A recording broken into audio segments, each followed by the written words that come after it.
Are you sure about divorcing Nick, Mrs. Fusco asked me over the phone, her voice full of concern. Jaden's still so young. He means you.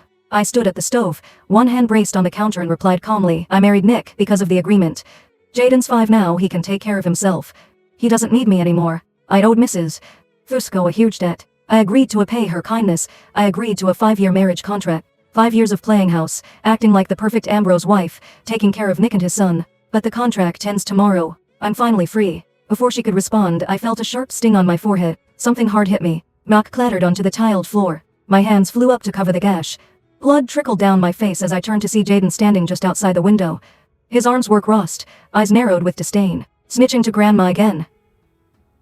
Looks like that little lesson I gave you wasn't enough. I should be sending you to the ground to keep my mama company. I stared at him, stunned, as everything from an hour ago came rushing back. It was my 25th birthday. I never celebrated one before, so I treated myself to a small cake. But I accidentally wore my late sister's dress and the sight of it sent Jaden into a rage. He snatched the cake and scrawled, IP across it with black paint.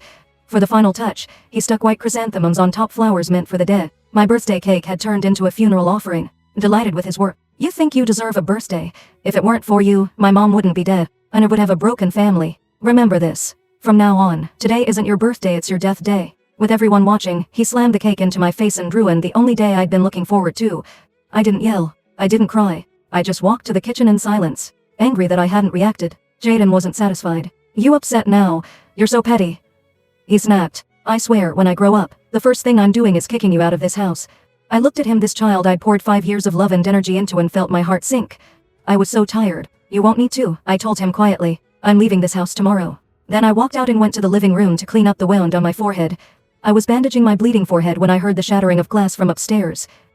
It rained. A chill ran down my spine. I ran up the stairs and found the only keepsake my mother had left me, jade bracelet smashed into glittering pieces. The shards sparkled under the light, stabbing into my heart. I dropped to my knees and picked them up one by one, careful not to cut myself. I hadn't cried when Nick's parent gave me hell for years.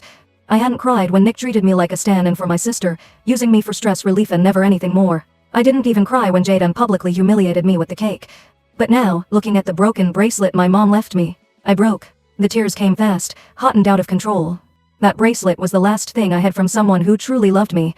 Jaden stood nearby, watching me crumble. Then he smirked. Doesn't it? Having the one thing you care about destroyed, that's what you get for killing my mom. Now I'll destroy everything you care about. Murderer.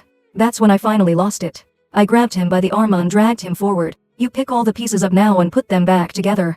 Shock flashed in his eyes, probably because he had never seen me in such state. But before he could react, a hand shoved me hard, sending me back to the ground. What the hell is wrong?